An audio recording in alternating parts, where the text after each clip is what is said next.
Creating an account is really easy for students. All they have to do is go to edpuzzle.com, click the sign up button off to the right, identify that they are a student, and they can use their Google email if your school district uses Google, or they can sign up with Edpuzzle. All they need from the teacher is a quick and easy class code, and then enter their first, last name, and pick a username and a password. If they ever forget their password, the teacher has to reset it through their account. Once they're logged in, this is what their home screen would look like.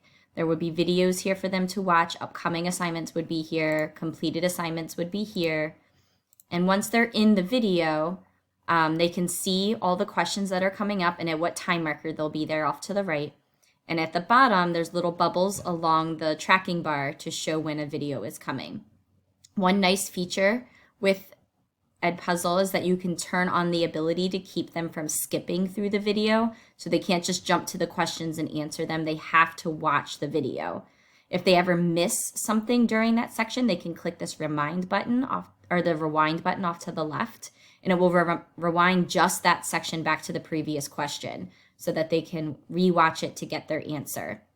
Another great feature is once they click play on this video, if they were to toggle to another tab and start working on something else, the video automatically pauses. So it only plays if the student is actively on the website. If they turn off or minimize this page or open a new tab, the video will pause.